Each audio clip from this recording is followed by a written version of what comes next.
저번 영상에서 했던 네일 아트를 한 달간 유지해준 후 쏙오프 해줄게요. 쏙오프를 끝내고 네일 클리퍼로 손톱 길이 조정까지 해주었어요. 오늘은 스퀘어 라운드 혹은 라운드 스퀘어라고 불리는 쉐입을 잡아줄 건데요. 쉐입의 경계는 굉장히 모호해서 사람마다 쉐입을 나누는 기준이 조금씩 달라요. 스퀘어 쉐입은 모서리가 각진 형태를 띄었을 때만 스퀘어 쉐입이고, 스퀘어 쉐입에 모서리를 갈아주게 되면 그것은 스퀘어 라운드 쉐입, 산을 전체적으로 둥글게 해주면 그것은 라운드 쉐입이다 라고 정의하시는 분이 있는 반면에, 이렇게 각진 형태도 스퀘어 쉐입이지만 모서리가 뾰족해서 위험하며 잘 부러지기 때문에 실제로 이렇게 모서리가 각진 형태의 스퀘어 쉐입을 하고 다니는 사람이 별로 없으므로 생활하기 편리하도록 모서리를 갈아주는 것까지도 스퀘어 쉐입이며, 스퀘어와 라운드의 중간 모양이 스퀘어 라운드 쉐입이다 라고 정의하시는 분이 있습니다. 이렇듯 개인의 기준에 따라 쉐입을 나누는 기준이 달라지게 되며 저는 후자의 기준을 두고 있습니다. 내가 어떠한 쉐입을 잡던지 간에 그 시작은 스퀘어 형태에서 시작하는 것이 좋다고 했었어요. 그러니 모든 손톱을 일자로 만들어 주시고 아래로 처진 사이드도 정리해 줄게요. 더스트 브러쉬로 먼지를 털어낸 후에 모서리를 작은 정삼각형으로 모두 잘라주세요. 여기까지는 스퀘어 쉐입 잡을 때랑 똑같아요. 스퀘어 라운드 쉐입을 잡을 때는 파일을 손톱 아래로 넣어주세요. 옆에서 봤을 때 이런 상태일 텐데 정삼각형으로 잘라줬던 이 부분에 우드 파일을 맞추면 이렇게 돼요. 이 상태에서 틈을 1~2mm로 좁혀주면 이렇게 돼요. 하지만 실제로는 우드 파일이 손톱에 걸리기 때문에 이런 모양이 되는 게 맞겠죠. 이 상태는 틈이 너무 크니까 다시 좁혀주도록 할게요.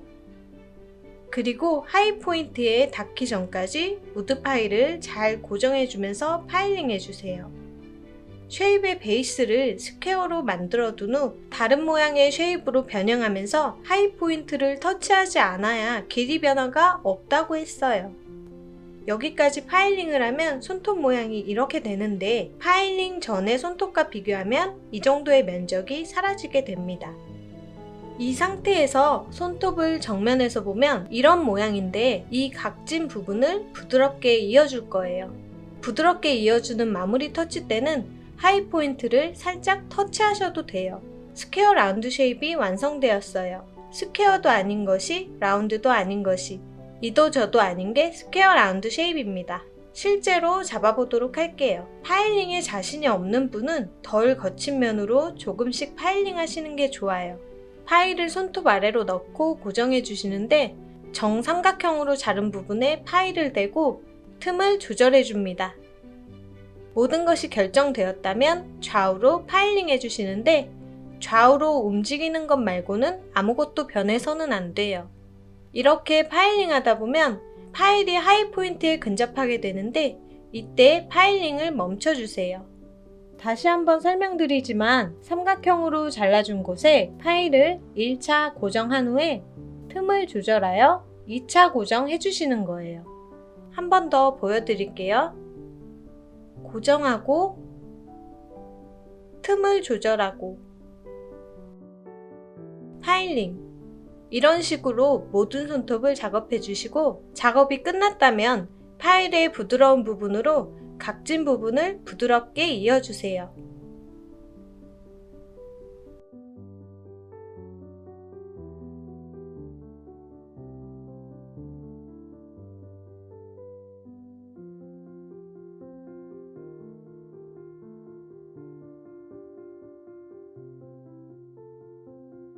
나머지도 전부 작업해줍니다.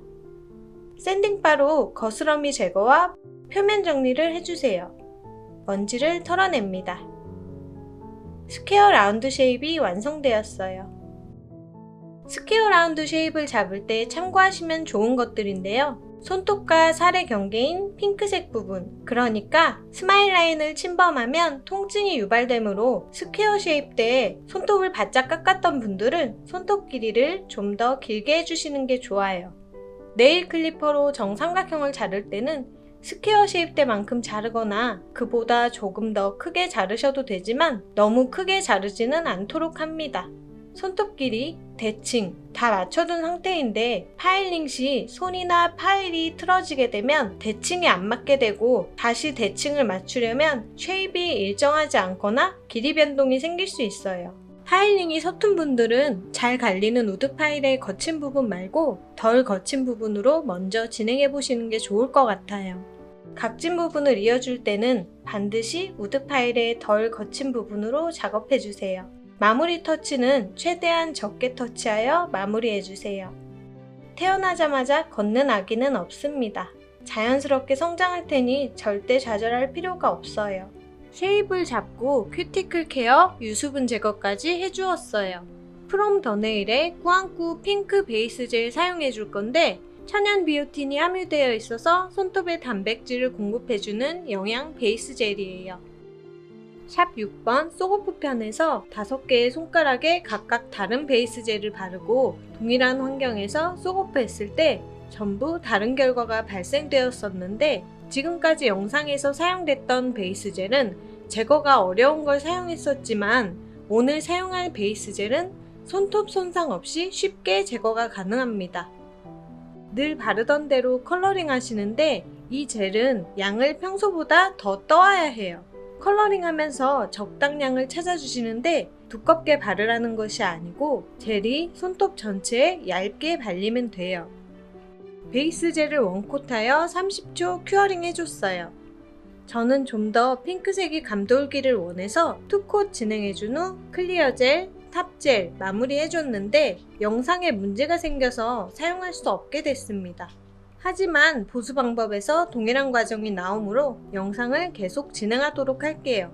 꾸안꾸 핑크 베이스 젤 2콧, 클리어 젤 1콧, 탑 젤 1콧 바른 후 2주가 경과된 상태인데요. 오른손 엄지손톱에서 베이스 젤이 떨어져 있어요. 이런 상태라면 언제든지 젤이 뒤집어져 네일아트가 손상될 수 있습니다. 이건 그나마 붙어있는 베이스 젤이 버텨주는 위태로운 상태예요. 손톱 사용이 적은 왼손은 보수해줄 곳이 없이 잘 유지되고 있어요. 보수가 필요한 엄지손가락에 젤을 제거해줘야 하는데 쏘고프를 하는 방법도 있겠지만 이번에는 오일을 사용할게요. 오일을 바른 후 우드 스틱의 평평한 부분으로 틈을 더 벌려주도록 할게요.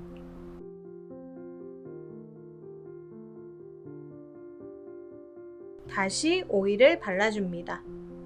방금 했던 작업을 반복해 주시는데 천천히 아주 젠틀하게 해주세요.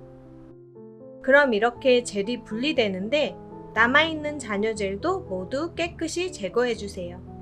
샵 6번 쏘고프 편에서도 설명드렸었지만 유지력이 강한 젤은 쏘고프가 어렵고 반대로 쏘고프가 쉬운 젤은 유지력이 약하다고 했었어요. 이 꾸안꾸 베이스 젤은 저번 영상까지 사용됐던 거머리 베이스 젤보다 유지력은 약하다는 단점이 있지만 쏘고프가 쉽고 영양도 줄 수 있다는 장점이 있습니다. 그러니 뭐가 좋고 뭐가 나쁘다 단정 지을 수는 없어요.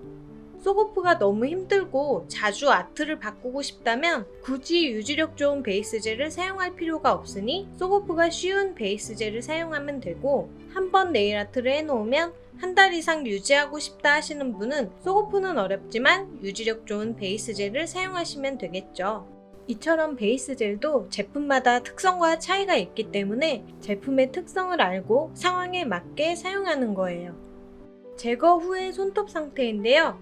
오일을 사용한 제거 방법은 손톱 손상이 전혀 없을 수는 없습니다. 나중에 손톱이 얇아지는 이유를 다루겠지만 이 정도 손상은 전혀 문제되지 않아요. 샌딩바의 부드러운 부분으로 표면 정리해주시고 더스트 브러쉬로 먼지 털어낸 후 물티슈로 깨끗이 닦아줍니다. 바닥에 키친타올을 교체해준 뒤 아세톤으로 유수분 제거를 해주고 꾸안꾸 핑크 베이스 젤을 원콧 해주시는데 보수를 할 때는 다른 손가락에 손톱이 자라나온 것에 맞춰서 컬러링을 해줘야 해요.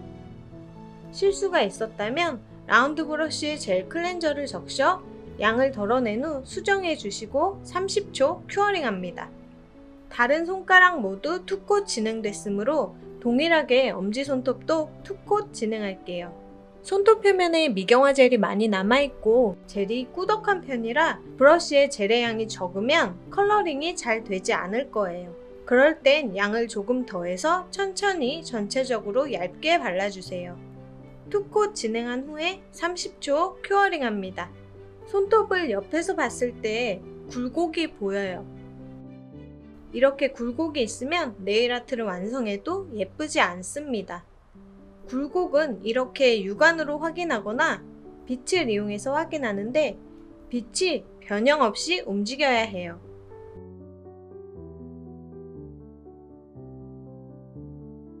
이게 굴곡이 없는 상태예요.